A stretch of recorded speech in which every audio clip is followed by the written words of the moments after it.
Awesome. Okay, there we go. Well, welcome back. Thank you for being here. I know we had a couple ladies yesterday that missed because of the time zone. I have one Hawaiian time zone, one Californian, and sometimes that can be a little difficult. So this we're recording for, look at Mahila, her hair's all straight. I love it. So different. She's had curly hair for as long as I've known her. That's awesome. I love It's still curly. I just play with it. Yeah, don't worry. I love it. It's like just owning this new vibe. Exactly. It's very inspiring. I wonder if my here we do that. Okay, let's drop into what we're doing here tonight. I got distracted by your beauty. Okay, so day 2, thank you for coming back again tonight. Just to recap yesterday, for those, I know a lot of you are catching the recordings. Just to recap, first of all, before we start, please take a moment to let me know, like right now, if you have not received the ebooks. Okay, good. I have decided that it's helpful if I send them out in multiple emails, because I realize that some emails get missed, but I just wanted to let you know that they are also in the Facebook group. I do my best to put things in multiple places because I know some people are not on social media. Some people don't like text. Some people don't open their email. So I do my best to put it on everywhere. So you don't have to be in the Facebook group, but it's there. It's another place for me to put things, for you to ask questions. And then also I know that I am blowing up your phone a little bit just for these couple days during this challenge, because I know for me, it's helpful to get text reminders. Like, I'll be honest, I don't open all my emails every day as soon as I get them. So I prefer text. So just know that this is not a forever thing. It's just, during our time together. And what else is there? If there's anything else that you're missing or you cannot find, the Zoom link is the same every day. There's also an option to put the dates, to add them to your calendar, which I find super helpful. But essentially we have tonight at 7 o'clock, tomorrow at 7 o'clock, and then I am going to offer some bonus classes. So we're going to do a Q&A session on Friday, and then Monday is a holiday for some of us, if we work for ourselves, maybe it is, maybe it isn't. But I'm going to offer a Money Love class. So Friday is going to be at 11 Eastern, because I have a session after that. So it just happens to be at 11. Monday and Tuesday, Monday is going to be a money wellness, money love class. And that's going to be at 12 Eastern. And then Tuesday, I'm going to offer super laser focused intuitive coaching. Like, what if you just want to know, like, you want to remove some more of those blocks, we're going to do that Tuesday. So put those in your schedule, and all of those recordings and replays will be available as well. And all of that information is in your email. So I just decided to add the class on Monday, and I thought, well, it's a holiday, so maybe people are off and they'll be available, but maybe not. So that means that the recordings, I think I sent in the email that the recordings will be available till Sunday, but I'm going to extend that until Wednesday, since we're going to do those bonus classes. So, okay, just as a recap, yesterday, does everybody have some type of journal to write with tonight? Okay, awesome. So beautiful. I love it. So I'm like a journal queen. I have so many journals. This is kind of funny. This just happens to be a prosperity journal. I love it because, I don't know, it has a wave on it, and I'm a beach girl. But I would invite you and recommend and invite and encourage, inspire you to have specifically a prosperity journal. I shared with you that prosperity was my word in 2020. And in 2020, I decided to create a prosperity journal. And in that journal, I wrote my prosperity prayer. I wrote my letters to prosperity, letters to money. Some of you might be like, what is she talking about? But I'm just, just gonna throw it out there that this is a relationship that we get to facilitate, we get to build, we get to grow, just like everything else, just like our health, just like our loved ones, just like our body, our food, the whole thing. Money is another relationship that wants to be nurtured. It's an energy.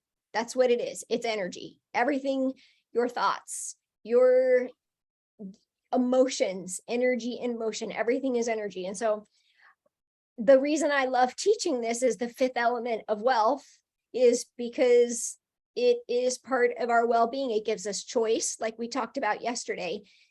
We talked about the 5 elements of wealth, WELLTH, and also wealth as a foundation for prosperity. Because I'm a former health coach, I don't believe in quick overnight fixes. I don't believe in quick fixes. I've seen this happen so many times. I've been in the coaching industry for 12 years. And I see people skyrocket and then crash, like whether it's like dieting, like it just doesn't work. It's not sustainable. So just so you know, that's who I am. That's what I'm teaching. So if you're not aligned with that, that's okay. But that is who I am. I believe in being resourced. I believe in things being sustainable. I believe in the embodiment of what we teach. I believe that when we embody what we value, then we allow things in our life to flourish. And it's really rewriting and shifting that old paradigm of overworking, people pleasing, hustling that shows up in relationships. And eventually, when you peel back the layers, you realize it's also affecting your relationship with your health and your finances and intimacy. So we talked about those yesterday. We talked about the 3 things: health, wealth, and love, and blocks to receiving. We talked about prosperity consciousness being embodied trust. So in your email, I don't know if it came out this morning or tonight, because I've written a lot of emails this week, but there's a link to a couple of bonus prosperity episodes. I'm going to remind you again, because sometimes it takes the average person like 5 to 10 times before they hear something, before it lands for them. So if you hear me repeating, just know that it's going to land when you're ready for it. But I have the Body and Soul Wisdom podcast, and episodes 156 to 165, which this week was 166. So the past 11 weeks were a complete 10-week series on prosperity. So if you haven't listened in, I would invite you to go and start listening, because you're already in this energy. And I shared yesterday that I've got a very woo side to me that, sometimes you'll see and sometimes maybe you won't. Maybe you know that, maybe you didn't. But I love astrology and I love to do things cyclically. It's part of the feminine energy that I teach. And the energy of prosperity is a very feminine energy around money. It's about giving from a place of overflowing. I think of this Mother Nature like a spring that just naturally bubbles with it's just water coming from the earth. And versus the way that I know that I was raised, I'm former military engineer, and I was raised in a scarcity consciousness where I needed to be a doctor, lawyer, or an engineer to make money, because that's what I was taught. And I'm here to encourage you to just be curious about the collective consciousness shifting. And I feel like that's really what we were invited into the past couple of years through the pandemic, is this idea of like slowing down and being present and also receiving. But then what I also noticed is how important it is for conscious women to receive and be resourced with love, with support, with nutrition, and financially. Because when we are resourced, I'm going to say this again, we go out and do super awesome things in the world. And I know a lot of men do awesome things too. I've, been surrounded by men for a great part of my life, but women look at things differently and they invest in different things. And one of the things that I talk about in my prosperity course, which I will continue to share with you because I will be inviting you to step into that if it feels aligned for you, is the 4 levels to financial freedom. And the 4th level is investor. So investor means it's like investing in other women that we believe in. I pay several women because I love to help me with the women that I'm coaching. And it's an energy of it's like growing together. It's like, I think of it as like a garden. Like do you have any master gardeners here? Patsy, you're kind of like, are you like a master gardener? Yeah. Okay. There's like certain things. I'm a gardener in the works. We'll just put it that way. But there's certain things that thrive when they're next to each other. And so I look at it as like when like energy comes together and our energy is similar and we've got similar energy frequencies, like we start to grow and thrive together when we're like or light-minded. So that's the energy of prosperity is it's a cycle of giving and receiving. And Patsy says companion gardening. A cycle of giving and receiving from a place of being overflowed, a place of being supported. And what I've witnessed and what I see a lot of is that a lot of us, we're all amazing women. Maybe there's been some times where we've been putting everybody else first except ourselves, or maybe we're not even aware of it, or maybe we are, that sometimes we've subconsciously been stuck in patterns of people pleasing or over giving or over hustling or overworking to prove something somewhere. So we're going to bring clarity around that today, because the money and the food and the love are the external things, but it's reflecting back to us some of those beliefs that we have within us. So what we're going to do today is we're going to awaken your money origin story. We're going to start, maybe you've never even thought of this. I know that I would say money is one of the top 5 things people don't want to talk about. Sex, religion, politics, money, and food. Well, I already talked about food because I was a health coach for many, many years. And so I never thought I would be talking about money. I'm not a money coach, but I do believe in the energy of helping women to be more resourced and create more choice. And I'm really passionate about helping women to amplify their values into the world, like we talked about yesterday. Because if we value eating healthy, if we value supporting other women, if we value, helping victims of domestic violence or the homeless pets, like that gets to be more supported in the world, because that's what conscious women do. They invest back into the world. So thank you for letting me share that. Raise your hand if you feel energy around that. If you feel like, yes, I love to give back in other ways.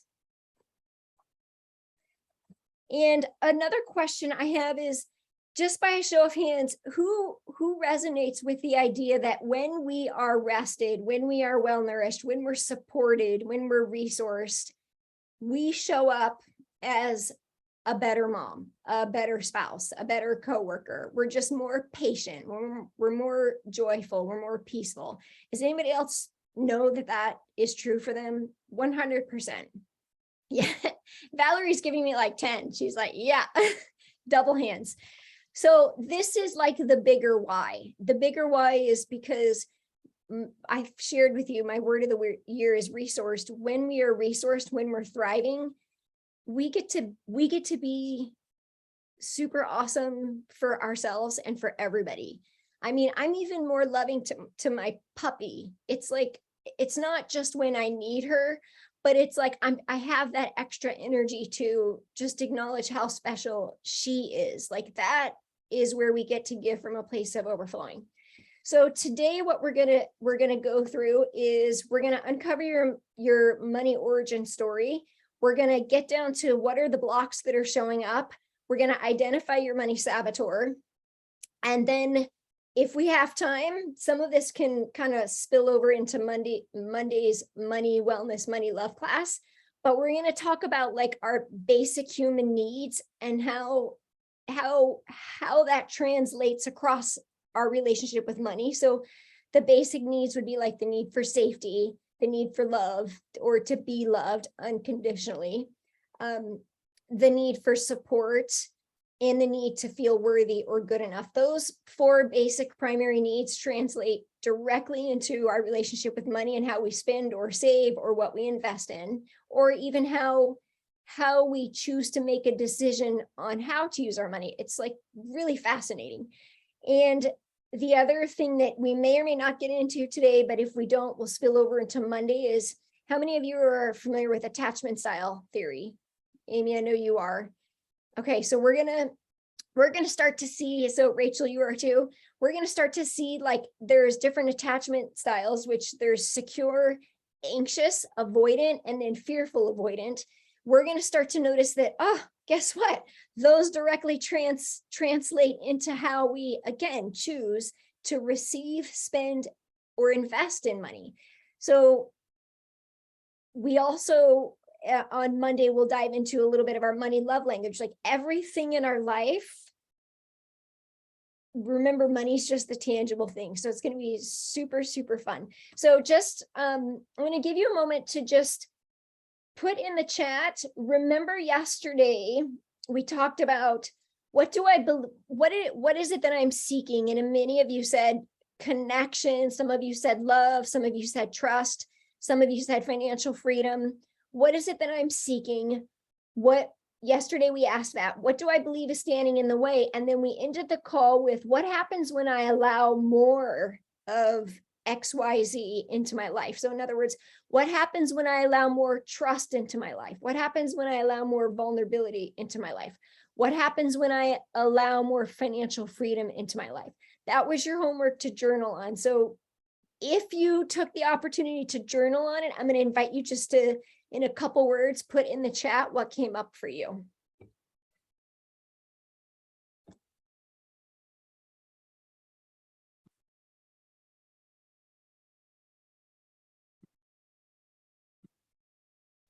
Anyone journal? Good. Love it. Allow myself to be seen more, says Amy. Okay, awesome. So what you're saying, Amy, is that what happens when you, I think what your word was connection. So one of the things you were seeking was connection. And then what happens when you get out of your own way type of thing is you allow yourself to be seen more. Yeah, exactly. Awesome. Patsy, excuse me, says seeking to allow my heart to remain open. When it is open, it allows sadness and grief to flow out and abundance to flow in. I love that. I love that so much. We talked about vulnerability yesterday. And so many times that need for safety can invite us to be super guarded, which means we're blocking ourselves from receiving because we don't trust. And prosperity is embodied trust.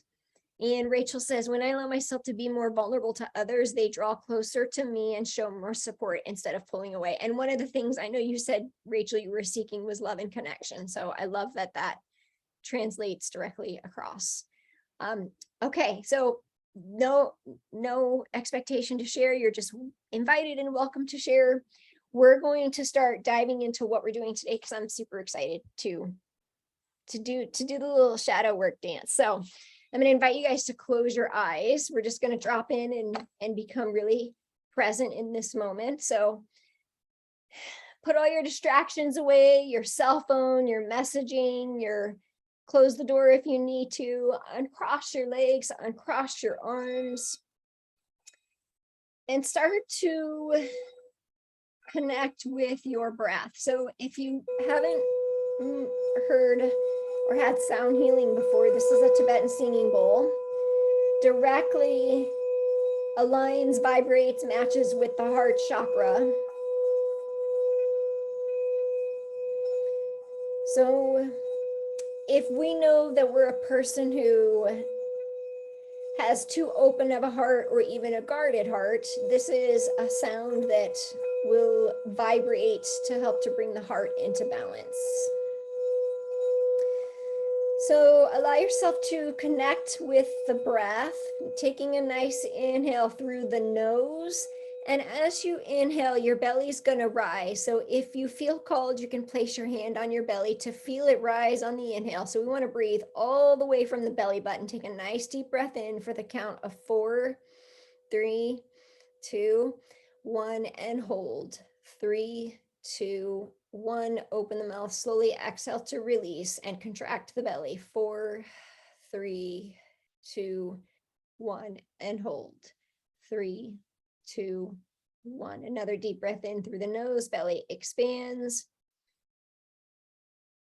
Pause for a moment at the top. And then exhale to release. and hold. 2 more breaths just like that. Maybe you place your right hand on the heart, left hand on the belly. Continue to breathe in through the nose. Relax the space between your eyebrows. Relax your cheeks slowly. Release the tongue from the top of your mouth. Open the jaw and exhale through the jaw.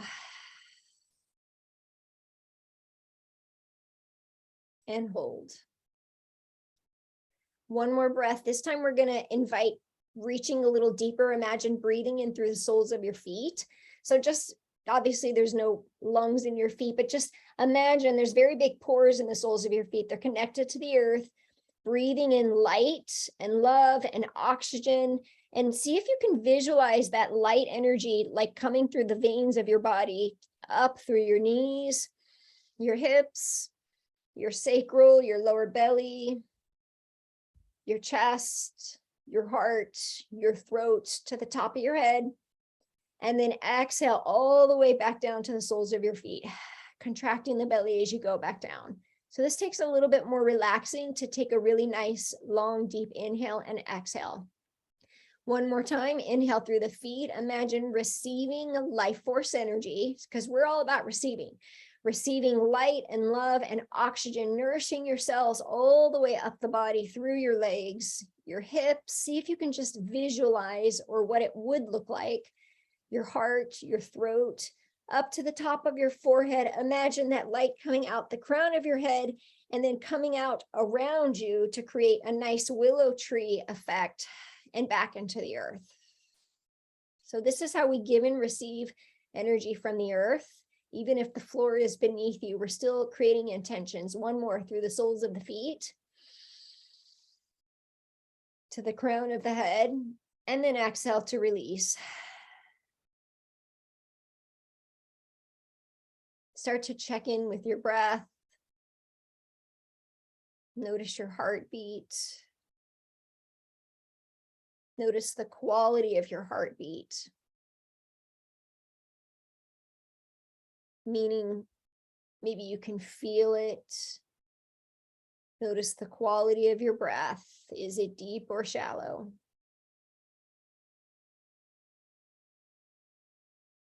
Allow yourself to relax your shoulders, relax your mouth so it's hanging slightly open. And with each exhale, imagine settling in to your seat, relaxing, settling into your body. Noticing sensations in the lower part of the body, the connection to your seat, your feet connecting to the floor beneath you, for the sensation of feeling grounded and supported.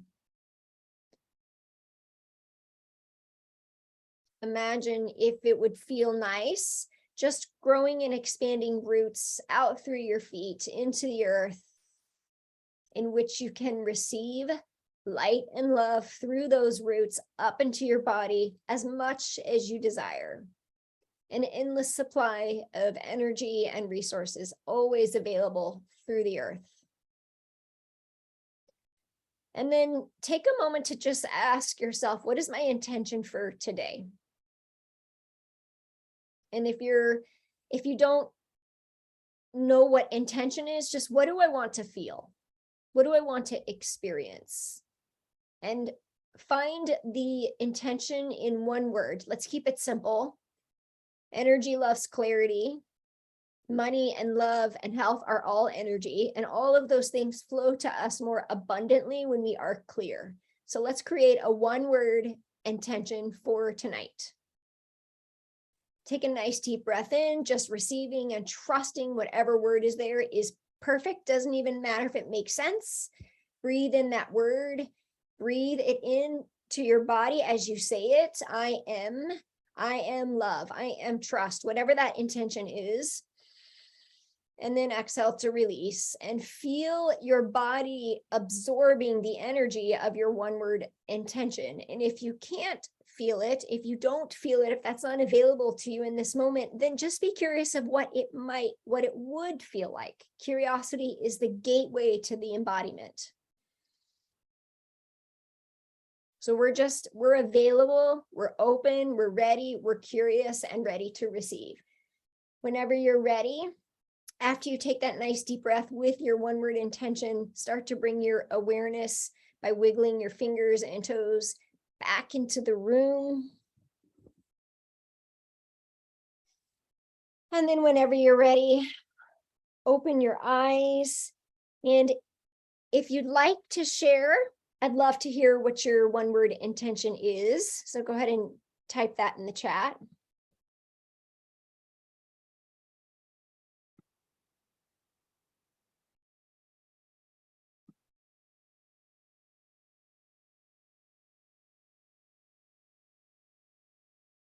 Okay, and I am going to, let's see, grounded information, calm, trust, seeking clarity, courage, peace, aligning clients and money, surrender. Awesome, love it.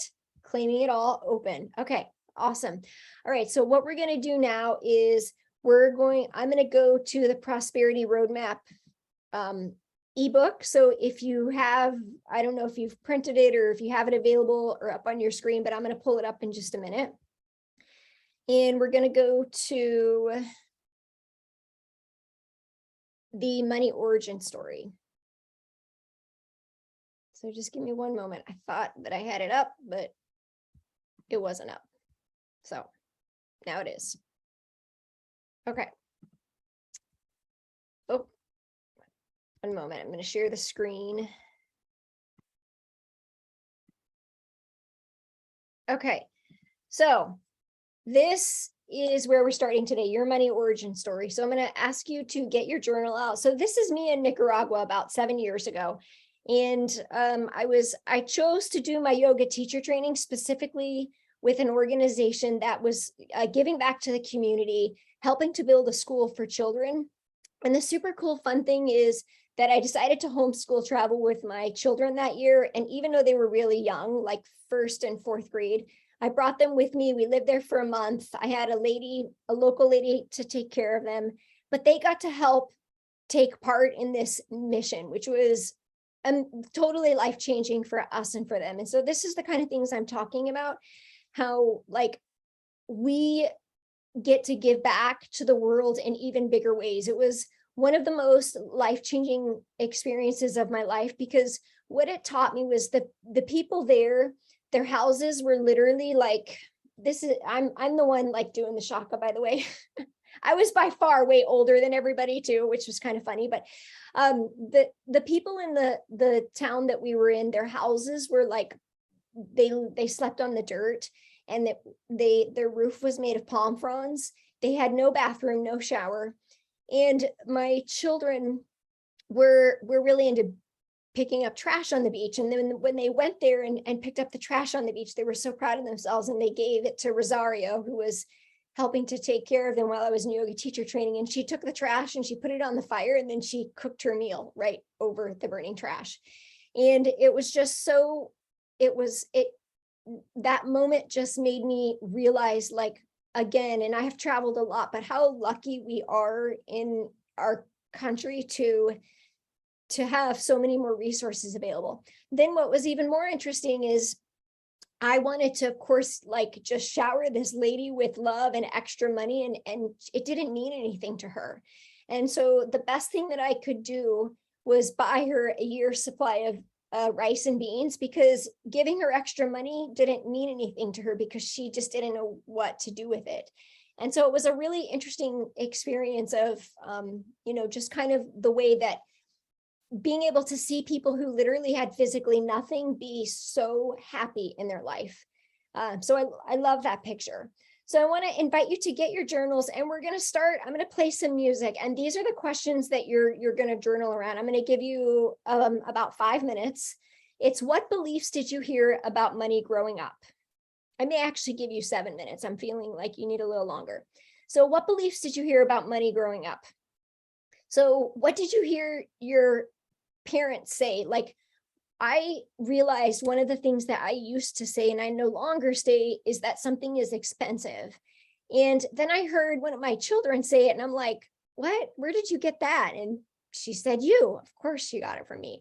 I was like, okay, well, I no longer choose to use those words because what that really means is the price that's available for that is not aligned with the value of the price that I put on it. That's really what that means. So I don't say expensive anymore. I don't say busy anymore, but it was one of the things that I heard growing up is that's too expensive. And I started to say it. I heard my kids say it and I was like, oh, we're going to rewrite that. Like it's not that it's too expensive. It's just, it's that it's not a priority right now, or it's just not aligned with our values at this time. Because what I know and what I've seen other women do and what I've experienced is that if we are choosing to be resourceful, if there is something that we want, we can allow ourselves to open up to receiving the resources to step into that thing, or we can be resourceful and find the resources for the thing that we want. And I have 100 stories that I could share around that. So what beliefs did I hear about money growing up? Were things too expensive? What choices, major decisions, or life events have been affected by money? So thinking as a child, did your parents go through divorce? Did they fight about money a lot? Were you not able to travel and go on trips? Did you hear your parents say like, oh, we can't do that because we don't have the money? Or were you not able to go to the college that you wanted to? I know for me, I ended up choosing a military service academy that was paid for by the government because I was the oldest of three, and it was a free college, and that was the financial piece was a major decision and why I went to that school, because I didn't want to have to pay off school loans forever. And there wasn't any resources available other than I did have an ROTC scholarship, but that was just the choice I made based on finances. The next question is, recall a time of abundance or gratitude in your life. So we're going to kind of go back and forth between both. Like, when did I feel scarcity? And when did I also feel abundant, so that we can realize that we are the source, like we're still the same person living the same life, but there's been moments of scarcity and moments of abundance. Neither one of those define us. They were just moments of scarcity, feeling scarce, and moments of feeling abundant. And when feelings, emotions are energy and motion. So we can begin to see that we are the source of how we choose to respond to the events that happen around us. So are there any questions around these particular journal questions? Okay, you guys start writing. I'm going to play some music.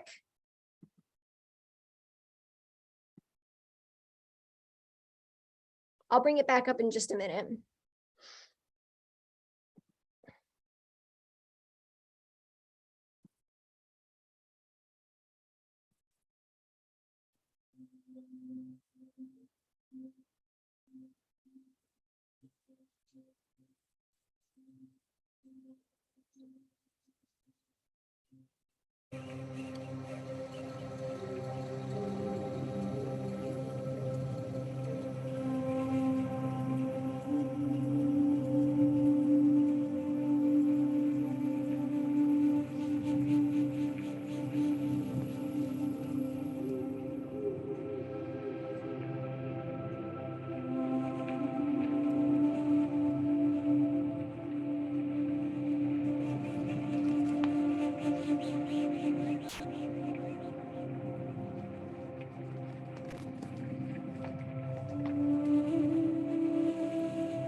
So I'm adding a couple more questions. I'm going to give you a few more minutes. You're going to see them on the screen. It's the next page. Those questions are, what sabotaging behaviors do I notice around the three things: my health, love and intimacy, or money and spending? And notice if there is a sabotaging behavior in one of those or all three of those.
Okay, so we're going to just come to a completion for this moment. You're welcome to continue journaling around this later. Just, you're invited to share anything that came up in the chat. It's always, sometimes it just feels really good to be like, oh, I'm not the only one that struggles with intimacy with my husband and receiving compliments. Guess what? They're kind of related.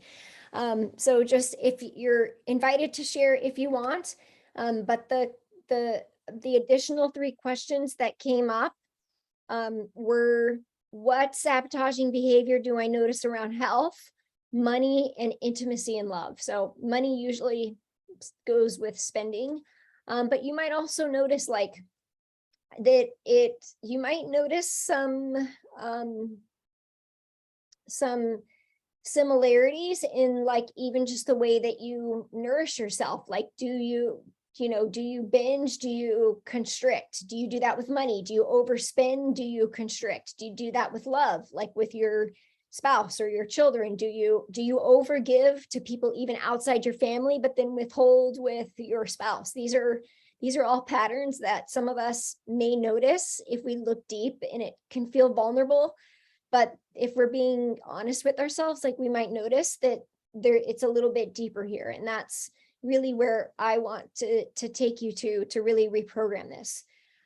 So just by show of hands, did anybody gain like some insight or remember something that maybe wasn't in their clear conscious mind? Did you recall something in your childhood that you never really thought about before, that you remember your parents or somebody saying to you around scarcity or abundance? Did it, just by show of hands, did anybody kind of have like an aha? Just Amy? Nobody. So nobody else had like, so Erica did. Okay, so who did not bring awareness to anything new? Did any of you? Mahalia, you didn't, or you did? No, it's all pretty clear.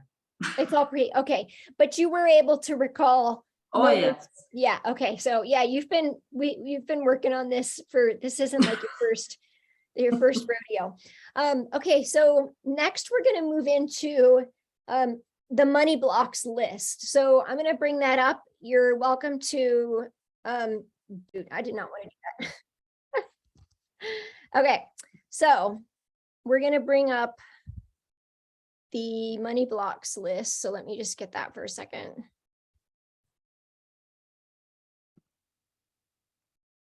Who has already taken a look at the money blocks list? Rachel. All right, Rachel's on fire. Okay, so I guess some of you are going to be seeing this for the first time. You do have this list, and so you can refer to it and dive in a little bit deeper after this call, because there's a lot here. So I came up with these, but I'm sure it's not the first time that you've heard some of these. It's not rocket science. And what it is what I did is I broke them into 6 major categories of what I noticed in my 12 years of coaching and in my own life that I would hear women say, or myself or other people networking. So these are the categories of the major money block. So I'm going to invite you to, I'm actually going to invite you to get into a relaxed position so we can allow the truth and not the story to come through. I'm going to invite you to check in with your body, your intuition, and notice as I read these, it's going to take a few minutes to go through these.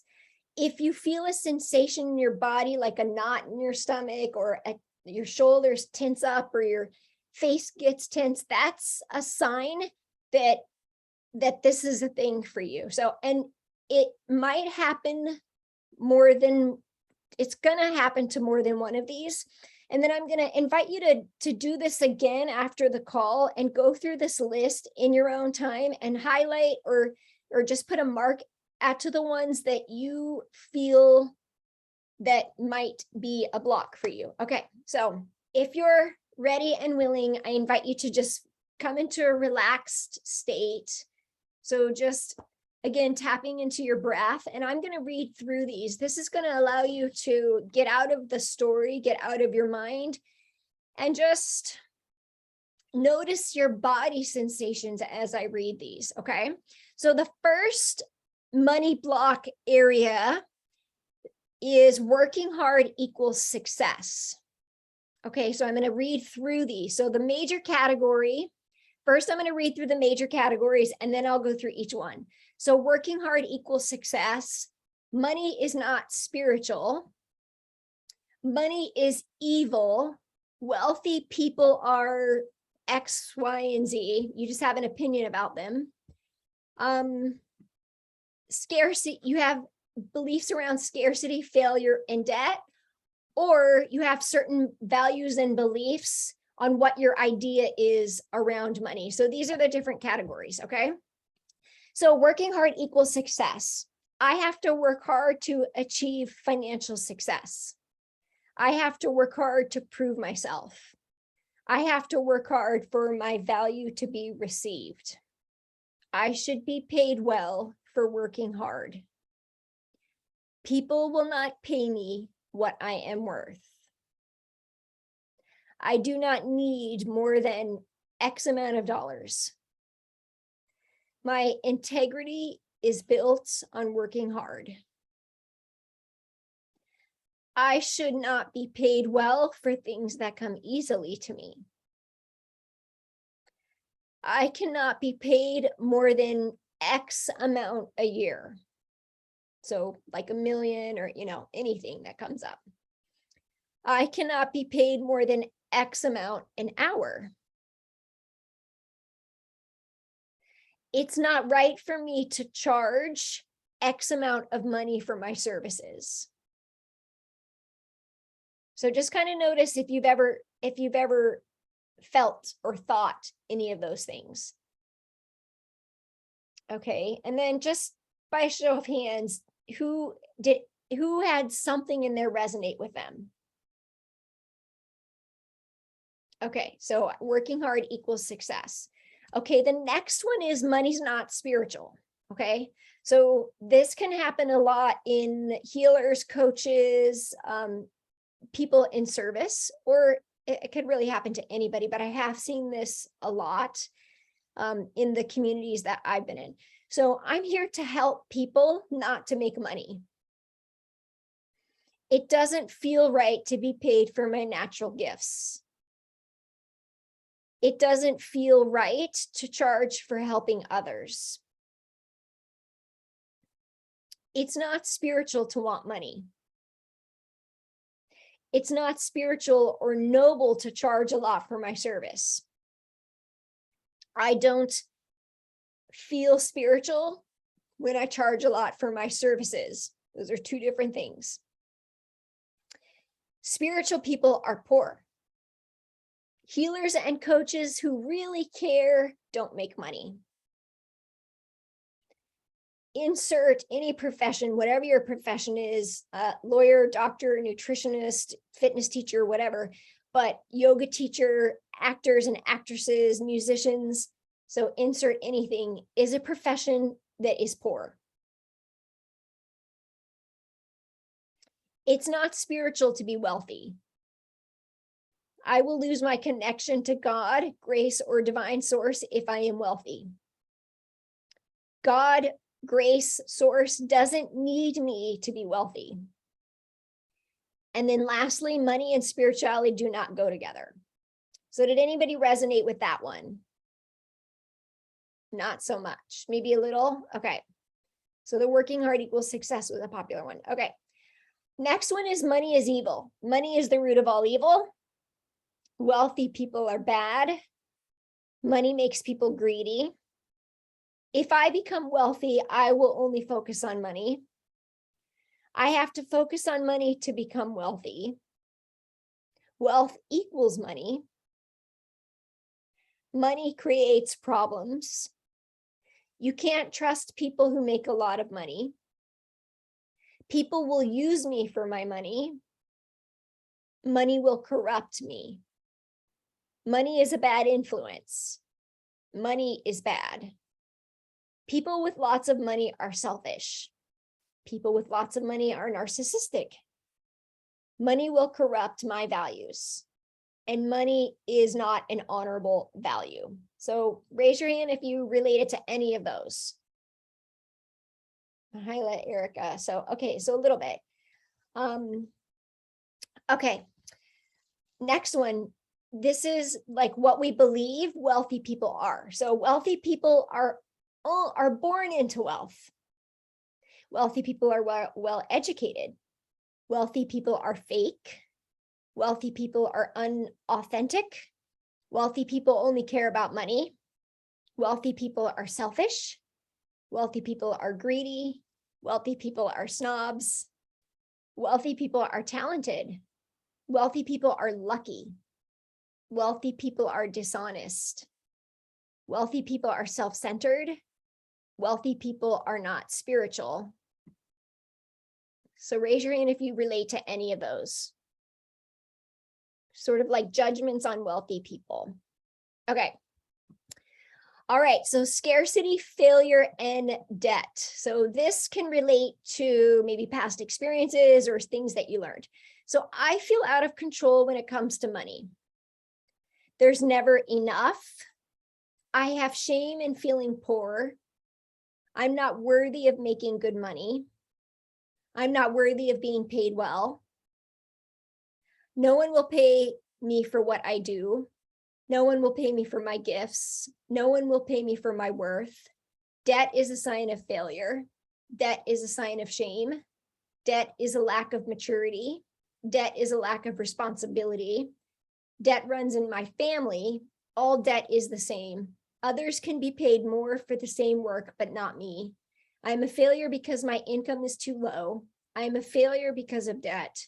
I'm a failure because of bad investments. I'm a failure because I trusted the wrong people. I'm not worthy of making more than X dollars or an hour or a year. I don't feel worthy of making more than X dollars an hour or a year. Did I just say that? Oh, yeah, I'm not worthy, or I don't feel worthy. I won't feel worthy unless I make X dollars. I won't feel worthy even if I do make X dollars. I'm not worthy of investing in. I can only invest this amount of money in myself. I do not have a successful track record, so I can only invest this amount of dollars. I'm not supported in making money. I'm not supported in investing in myself. Money isn't sustainable. When it comes in, it goes out just as quick.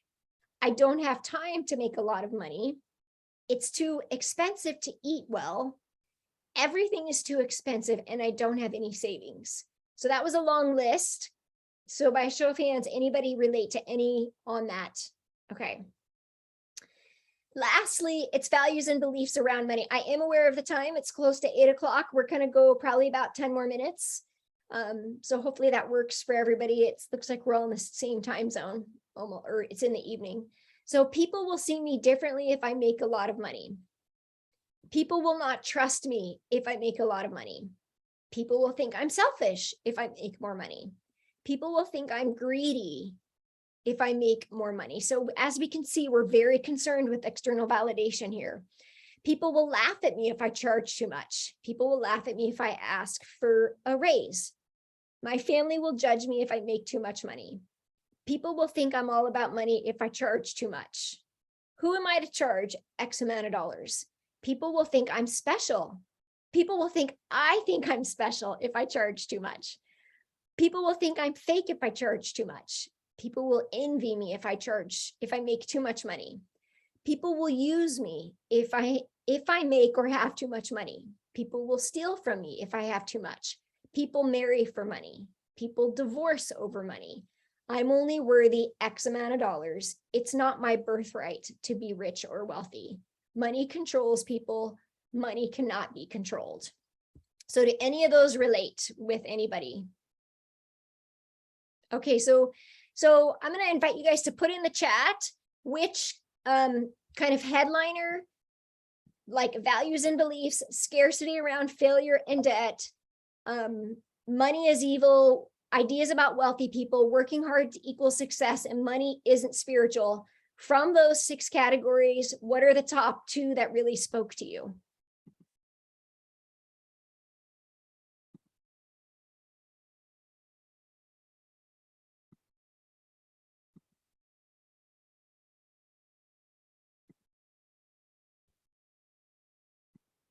Money equals success and failure in debt. Okay, thanks, Amy.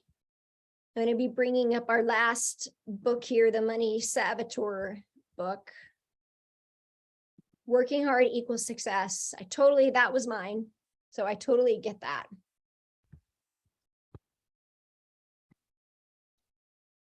Shame around being poor and debt is a sign of shame. Yeah, I've seen that one a lot too. Whoops meant working hard equals success. What did you say? Working hard equals success. Yeah, I got it. Okay. All right, we're going to move into the Money Saboteur. So you guys get to I'm going to invite you to sit with this even more outside of this. The further you're willing to dive into this, the more of a breakthrough you're going to have. So we're going to list the saboteurs. So I'm going to go through these. I'm going to allow space and time for questions, so that, because I really want to help you identify your saboteur. And I'm going to give you some journaling prompts for homework to help you dive deeper into it, just in case it's not super clear to you. Now, when I go through this, you're probably going to notice that there may be more than one. So we might identify 2 or 3. You might even be like, I got more than that. But we want to really identify like what is the main one and the secondary one. That's what we're going for. So I came up with 7 saboteurs for money, and you'll probably notice they show up in other areas of our life. But let's identify the language and the verbiage that we use around money or how we spend or invest. I did a podcast on, are you a conscious and unconscious spender or conscious investor? I can't tell you how many times people will tell me they don't have the money for, like, to a yoga membership, but they'll go and buy $100 yoga pants type of thing. So it's really about like what your values are. And I always tell people, if you want to get clear on what your values are, take a look at your calendar and your bank statement, because that's going to tell you where you're spending your time and your money. So if you say from yesterday that you value health, you value connection, you value adventure, joy, then I would hope to see on your calendar that you're investing in a gym, you're investing in organic food, you're investing in acupuncture, massage, whatever it is that you value for health. If you say it's fun and adventure, you save money and invest to go on those trips. So whatever your values are should be reflected in your calendar and in how you choose to spend your money. So here's the saboteurs. The first one is the people pleaser. The people pleaser is the most common, at least in my world. I tend to have attracted a lot of people pleasers because I'm a recovering one. But the people pleaser is the most common money saboteur. She's the one who will not send a meal back at a restaurant. Like she doesn't want to, be too much. If the wrong thing comes, she's afraid to speak her truth. So that's just an example, is like, no, it's okay, I'll just eat it anyway. If she runs her own business, she likely doesn't charge enough for her time, her gifts, and her talents. Or even if she doesn't run her own business, but she's whatever it is that she does, she isn't being paid what she feels like she's worth. She's afraid to ask. She might even feel resentful, sad, or frustrated and unsupported because she's overgiving. Sometimes that she typically, if she buys something, the people pleaser typically has buyer's remorse. She's the one that will say yes quickly because she doesn't want to let somebody down, and then she'll immediately beat herself up for it. So she'll be like, I'm going to pay for everybody's drinks or whatever. And then she'll be like, oh my God, what did I just do? Because she wants to be liked. So money behaviors of the people pleaser are bartering. So it's like trading time for money, or exchanging services. Like you might find that she does this too often. She gives things away freely, maybe too often. She gives her time away too freely. She doesn't charge enough. She doesn't like conflict because she's a people pleaser. She struggles to speak her truth. And a lot of times she'll say things like, it's all good, I'm fine. That whole like, I'm fine. But underneath the surface, she's really like, kind of like, stirring up a little bit. What she needs. So some of you are familiar with the 4-step NVC process. If you're not, there's a 4-step process I love to do, communicating with people or ourselves. It's state the facts, state the emotion, state what you need, and make a request. So it's super important that when we feel triggered or charged, we get underneath the surface of identifying what our needs are. And I will tell you that so many women don't even know what they need because we have become disconnected to our needs. So what she needs is connection, empowering beliefs, healthy boundaries, what she is and is not available for. She's not available for worrying about if people like her, courage, and to be heard. So just by show of hands, if you're willing, how many of you think that you identify a little bit maybe with a people pleaser? Okay. And maybe it's like sometimes and not others. The second one is the martyr. The martyr is often in the world of service to help others in some way. This might be a healer, coach, or doctor, but this can show up in other professions as well. The martyr gives, but the martyr subconsciously expects in return. And I know Patsy and actually Mihaela both do human design. And so martyr is one of those roles that we can be an unhealthy side of our role that we adapt to. And that's actually mine. It's either the role model or the martyr. So I just wanted to share that part too, because human design is a great tool. So the martyr gives, but gives with strings attached. They give because maybe not consciously, but subconsciously, even if it's the fact that they want to be appreciated, they just want somebody to say thank you. It's giving with, but needing to be appreciated for it. Overworking. So the overworker, the perfectionist. So it's like sacrificing yourself for, things to be perfect. Usually overwhelmed with the schedule, indulges in a lot of new things. These are just kind of habits that the martyr will come up with. Scattered when it comes to how they use money aligned with value. So not really consistent in investing or spending, but a little bit all over the place because it's not coming from a place of alignment. They often say, if I don't do it, nobody will. Like it's all got to come down on me. It has to be me. Rachel has a question. I'll get to that in a minute. I do everything, or, oh, you don't have a question. Okay. No one appreciates, sees, or values me. And then what the martyr needs is to be supported, seen, validated, connection, and likes the invitation. So if you raise your hand for people pleaser, you can still do it on this one. Raise your hand if you connect with the martyr. A little bit? Okay. Number 3 is the fixer. The fixer is similar to the martyr, but is avoiding their own pattern by constantly rescuing others. So it's a little bit more similar to the rescuer. It's a very different energy. They're often the ones giving advice, bailing people out, and overgiving. They love to feel valued and recognized for their efforts in return for helping others. So a little bit similar to the martyr in that way, but a much deeper need to help and rescue others. She often feels busy, important, analytical. The fixer is an analytical spender. So now, what do they say? Paralysis by analysis can happen with the fixer because they're always in their head. They have a hard time with trust, and they're the analytical spender. Money behaviors of the fixer: they buy lots of gifts for others. They spend money for approval. They might be trying to fix a relationship or something. They seek approval before spending because they're thinking about everything, and they're also the analytical spender. They often say, I have to help them. Hopefully they'll change. I'm too busy.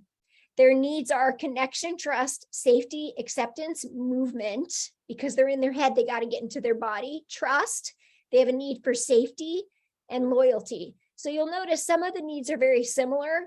It's the behavior pattern that is different. So the money list blocks was really about the beliefs and the thoughts. This is more about the behavior. Number 4 is the victim. The victim can be super tricky to spot at first because they rope you in with the story around what's not working. They want to be rescued and often need extra attention or support. Nothing ever works out for them. They're often in scarcity and unwilling to receive support, but won't ask for it. When given support, they often don't take the help. It's more of a cry for help. They have a hard time trusting people in receiving money or even love. Results in often has buyer remorse, cancel or break promises and contracts. So I see this, the victim mentality really struggles with trust and loyalty. They feel hopeless, sad, mistrust, and anxiety. So money behaviors of the victim: they're not reliable. They don't take self-responsibility because they're always like, I'm always wrong. They can often struggle with debt and unhealthy spending. Because they spend emotionally, emotionally, they have a lack of trust. They often feel scarcity. They might say things like, I don't know what to do. I need help. Help me.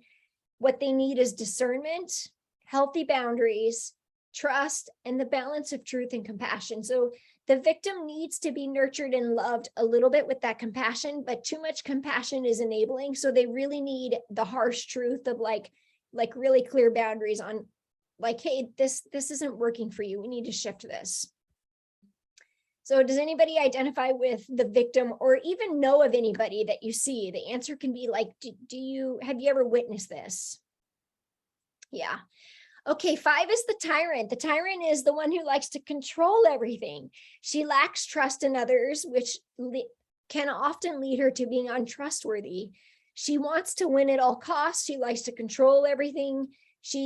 Can be magnetic, charming. She likes luxury and glam. She's all about her physical appearance. She's the one who thinks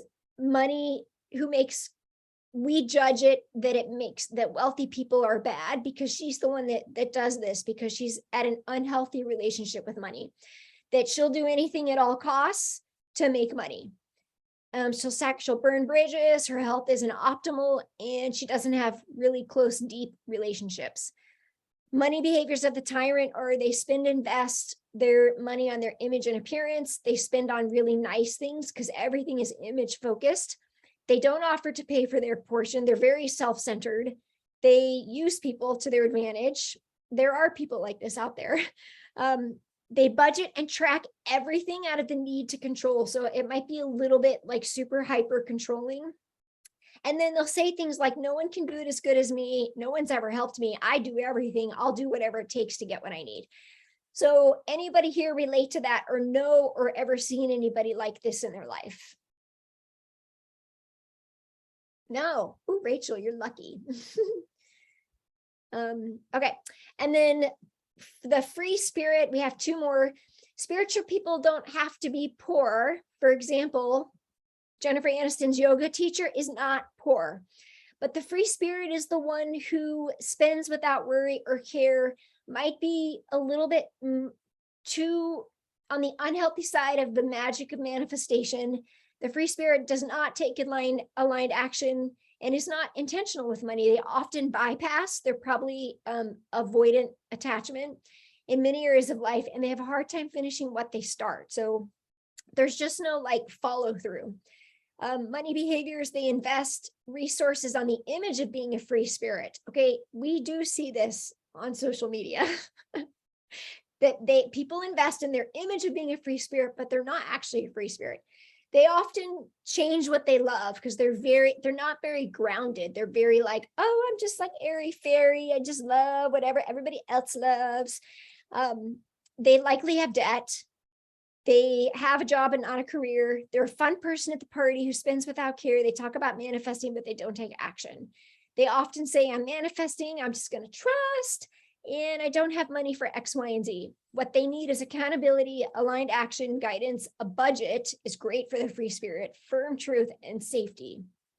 So anybody relate to or know anybody who could be a free spirit saboteur? Okay. All right. Lastly, we have the saver. The saver is the one who pinches pennies for a rainy day, buys 3 of more or everything, only buys on sale. So they end up spending more money anyway because they have 3 of them. They buy cheap things. They have a hard time investing in anything: vacation, education, clothes, home. They often live below their means. They don't allow money to work for them. They don't allow themselves to enjoy the fruits of their labor. She's a hard worker. She's afraid money will run out. She invests in her retirement and tries to pay everything off right away.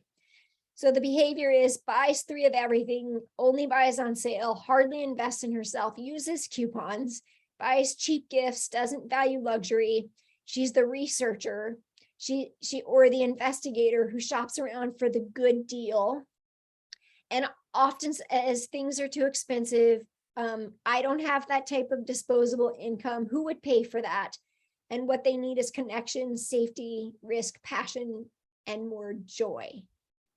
So anyone relate to the saver or know anybody? I mean, I'm guessing that in our generation, a lot of our parents, what I notice is my grandmother grew up in the Depression.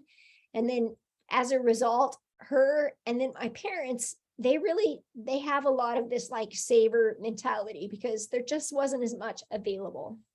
So by I'm going to invite you to type in the chat which one resonated with you the most, and we're going to bring this call to a close for tonight. So go ahead and type in the chat, like which one resonated with you the most, or top two.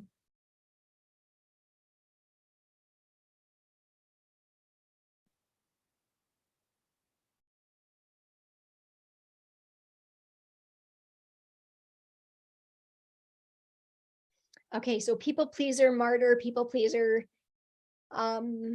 big time people pleaser, a little bit of a saver pleaser. So lots of people pleasing.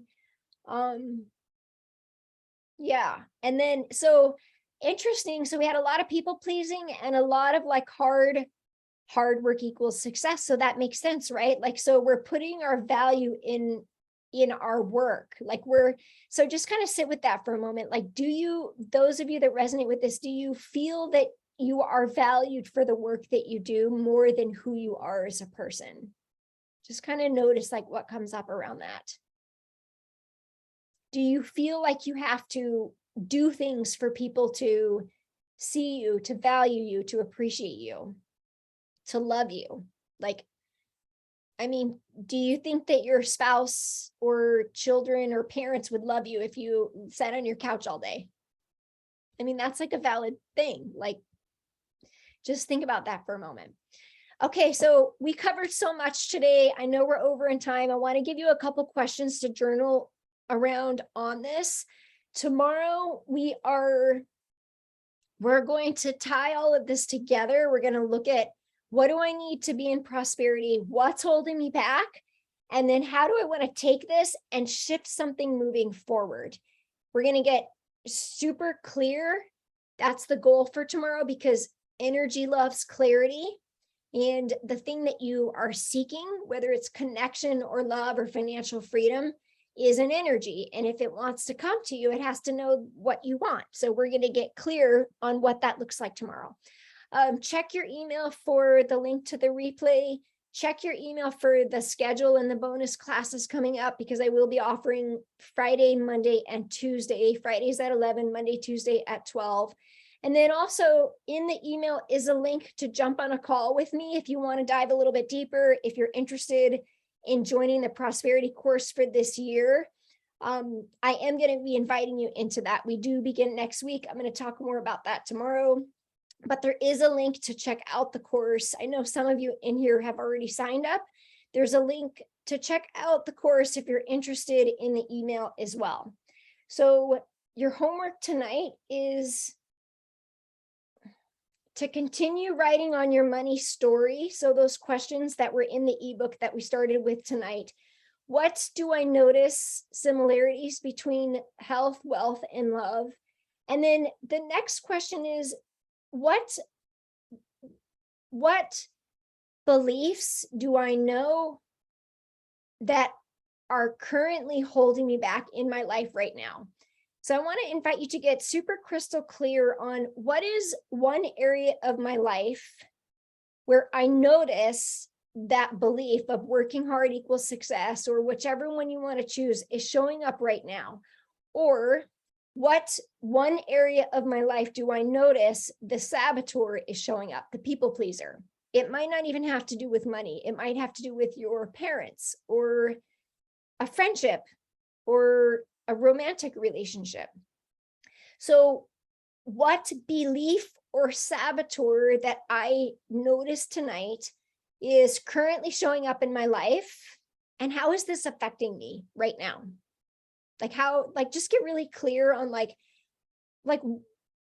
now that I know that maybe I say these things, or I have this type of behavior of people pleasing, how is this affecting me right now? And just get super clear on the right now, the super present. We're not going in the past, we're not going in the future, just how is it affecting you now? And that is your bonus journaling for tonight. Any questions before we bring this to a close? Amy's doing a lot of yawning. That's super good, because that's an energy shift. All right, I'm going to take your guys' picture just for the Facebook group. So, okay, if you have any questions, feel free to post them in the Facebook group.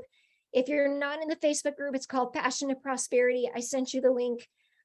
If you're not in the Facebook group and you don't have the email, if you really feel called to, we can jump on a call if you have more questions, but I really want to help you.